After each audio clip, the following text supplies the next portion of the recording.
हम लोग आज पहले चैप्टर का ही न्यूमेरिकल देखेंगे, आंकिक प्रश्न। देखिए अगला क्वेश्चन हम लोग का क्या है, पहले उसको हम लोग समझा जाए। देखिए दिया है 4 बिंदु आवेश क्यू ए बराबर दिया 2 माइक्रोकुलाम, क्यू बी बराबर दिया -5 माइक्रोकुलाम, कामा क्यू सी बराबर दे दिया है 2 माइक्रोकुलाम तथा क्यू डी बराबर दे दिया -5 माइक्रोकुलाम, कामा 10 सेमी। 10 सेमी भुजा के किसी वर्ग के ए बी सी डी के शीर्षों पर अवस्थित है। क्या करा? वर्ग के केंद्र पर 1 माइक्रोकुलाम आवेश पर लगने वाला बल कितना है। देखिए हम यहां पर फिगर बनाए हैं।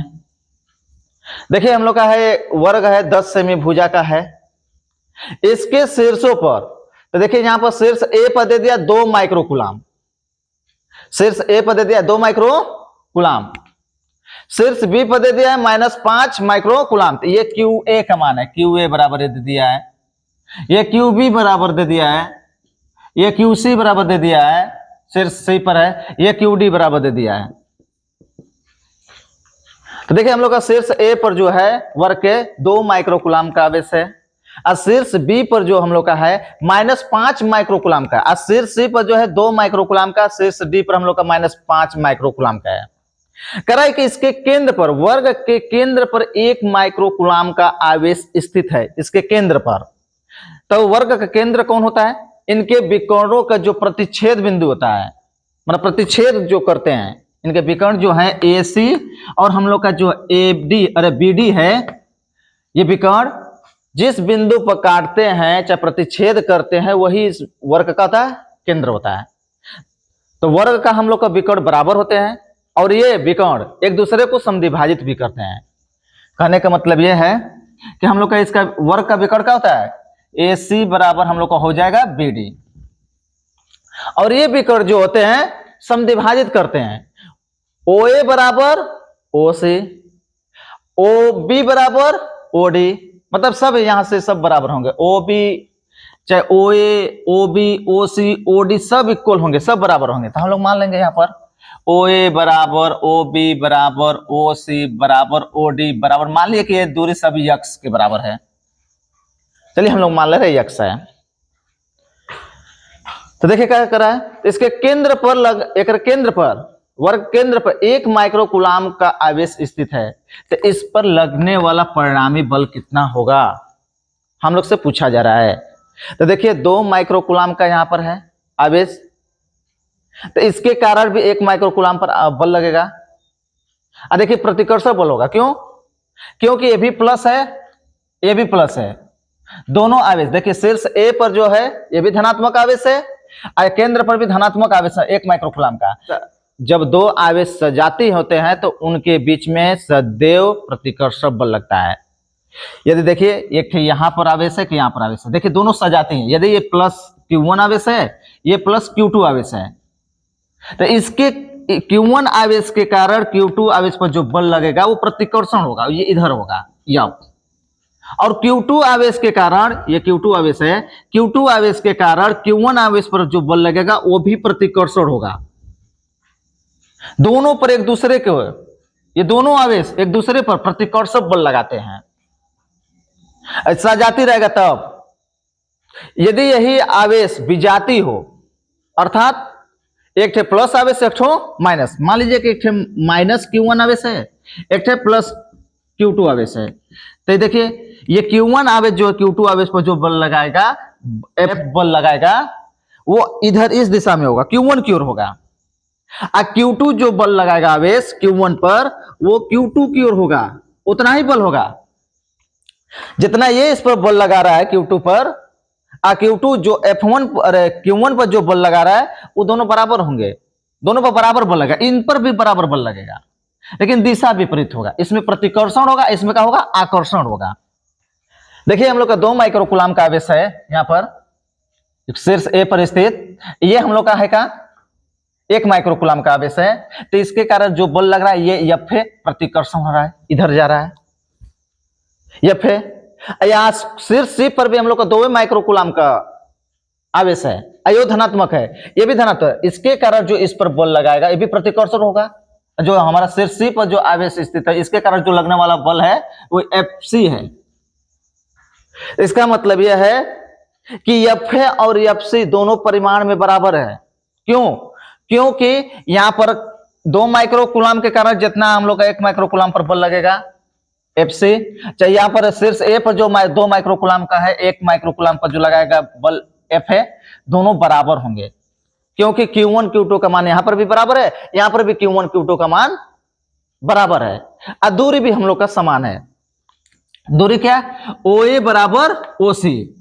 तो हम लोग का क्या हो जाएगा, जो हम लोग का है Fa जो है बल सदिश में ले रहे हैं वो माइनस Fc का होगा।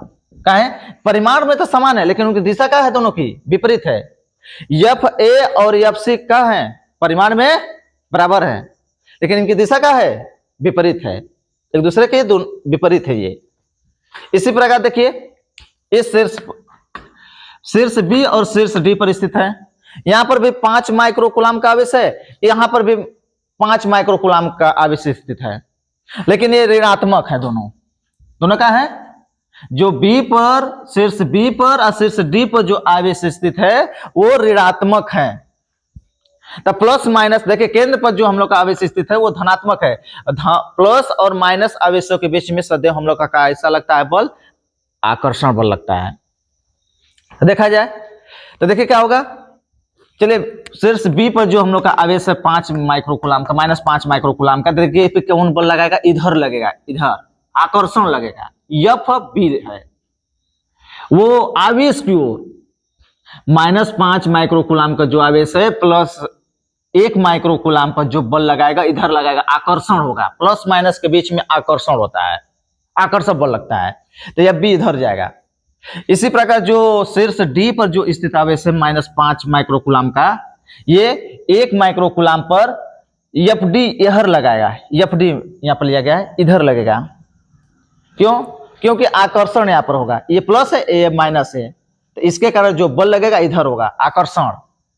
तो देखिए 5 माइक्रोकूलाम और 1 माइक्रोकूलाम के बीच में जो लग रहा है बल Fd, यहां पर भी 5 माइक्रोकूलाम और 1 माइक्रोकूलाम के बीच में बल लग रहा है Fb।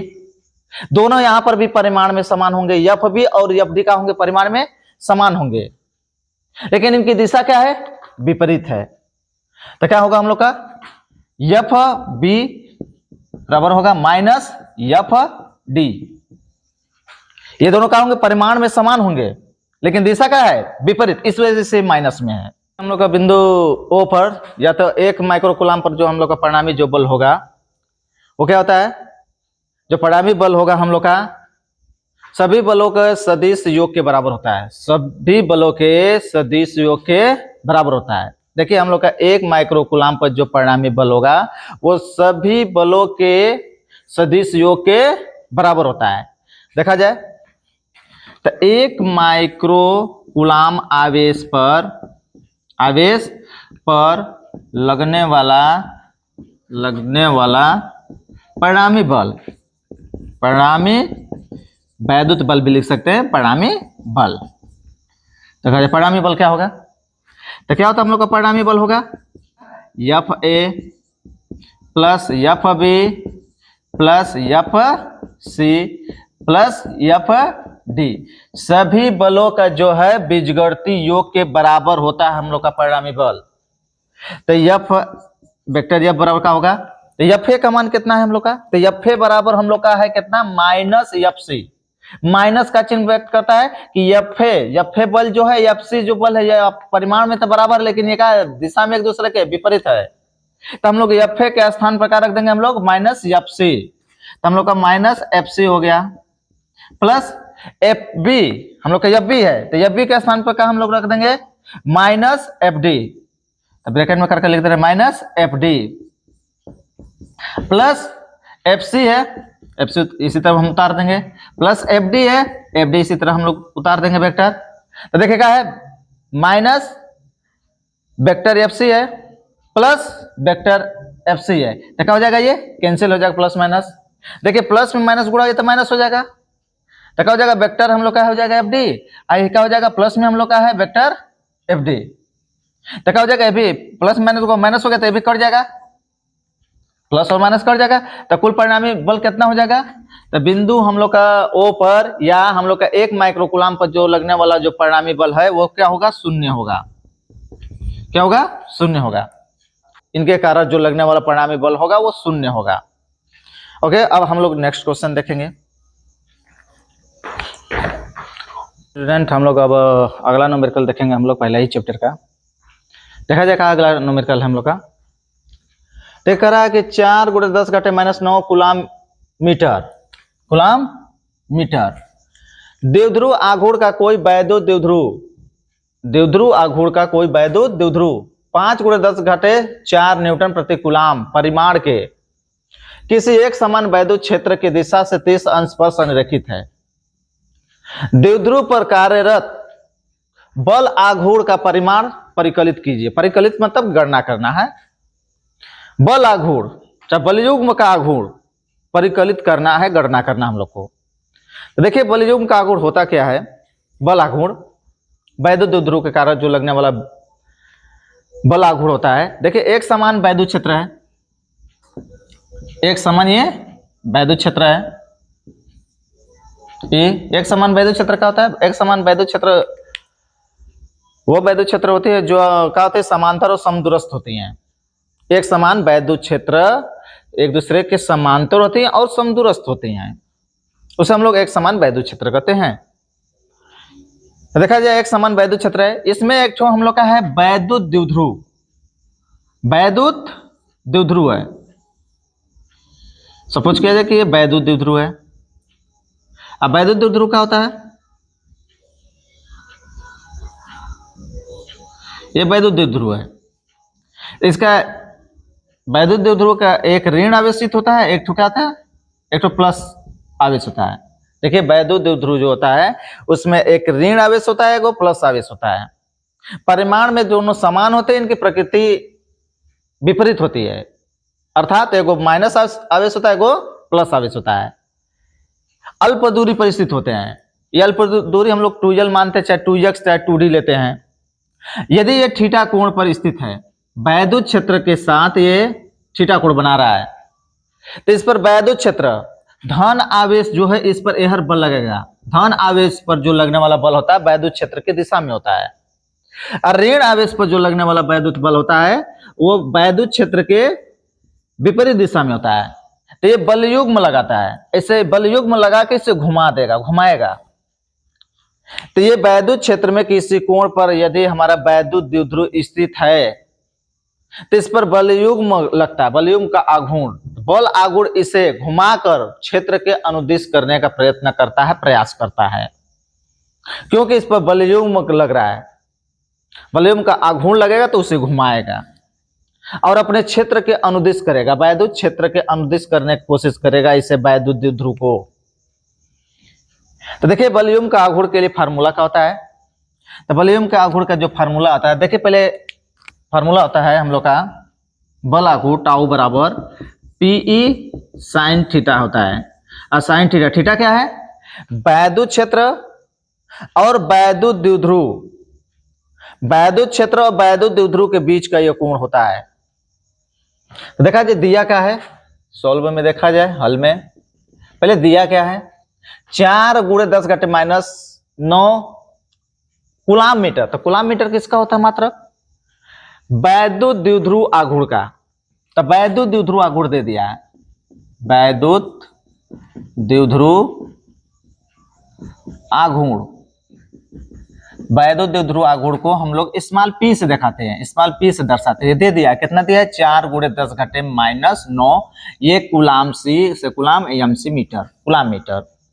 और क्या दे दिया है, यदि कोई वैद्युत द्विध्रुव ठीक 5 × 10 - 4 न्यूटन प्रति कूलाम, 5 × 10 - 4 न्यूटन प्रति कूलाम परिमाण के किसी एक समान वैद्युत क्षेत्र में, एक समान वैद्युत क्षेत्र में चाहे क्षेत्र की दिशा से 30 अंश के कोण पर संरेखित है, 30 अंश के कोण पर, थीटा का मान 30 दे दिया है। अब वैद्युत क्षेत्र दिया है, वैद्युत क्षेत्र का है, वैद्युत क्षेत्र हम लोग का ई है, कितना दिया है 5 × 10 घटे 4 दे दिया है न्यूटन प्रति कूलाम। एन से न्यूटन हो जाएगा प्रति कूलाम, ये दे दिया है मात्रक। न्यूटन प्रति कूलाम हम लोग का वैद्युत क्षेत्र का मात्रक होता है, या तो वोल्ट प्रति मीटर होता है। तो 30 अंश के कोण पर संरेखित है, ये वैद्युत द्विध्रुव है, वैद्युत क्षेत्र के साथ 30 अंश का कोण बना रहा है। तो हम लोग का थीटा का मान क्या दे दिया है, थीटा बराबर 30 डिग्री दे दिया है। तो हम लोग से का ये कोण दिया है, कोण 30 अंश का पूछ रहा है, बल आघूर्ण, बल आघूर्ण, चाहे वॉल्यूम का आघूर्ण भी से बोल सकते हैं, टाउ से देखा थे, टाउ का वैल्यू पूछ रहा है हम लोग से। तो देखिए बल आघूर्ण क्या होगा, हम लोग का फार्मूला क्या होता है, PE sine theta, value put कर दिया जाए, आ जाएगा हम लोग का टाउ बराबर हो जाएगा बल आघूर्ण। पी का वैल्यू कितना दिया हम लोग का, 4 × 10 घटे -9 गुणे, इनके बीच में गुणा है। ई का वैल्यू कितना है वैद्युत क्षेत्र का, 5 × 10 घटे 4 इंटू साइन थीटा का मान 30। देखिए क्या हो जाएगा, 4 × 5 = 20 गुणे 10 घटे कितना हो जाएगा, -9 है घात, 10 घटे -9 है, तो 10 घटा है +4 है, तो 4 में ले 9 घटा देंगे तो हम लोग का हो जाएगा -5। और साइन 30 अंश का मान 1/2 होता है, लिख देंगे हम लोग, चूंकि साइन 30 अंश बराबर होता है 1/2। देखिए जिसका वैल्यू पुट कर देंगे हम लोग ब्रैकेट में लिख देंगे, हम लोग का यूज कर रहे हैं, क्या रख रहे हैं। तो क्या हो जाएगा, 2 से कटा तो 2 दहिया में 20 हो जाएगा, तो टाउ बराबर हम लोग का हो जाएगा कितना, तो 10 हो गया। 10 घटे हम लोग का 1 है, और 10 घटे -5 है, तो 10 घटे 1 में 5 घटाएंगे, 10 घटे -4 हो जाएगा। इसका मात्रक क्या हो जाएगा, न्यूटन मीटर। क्या होता है इसका मात्रक, वॉल्यूम का आघूर्ण का, चाहे बल आघूर्ण का, न्यूटन मीटर होता है। ये हम लोग का आंसर हो जाएगा ये।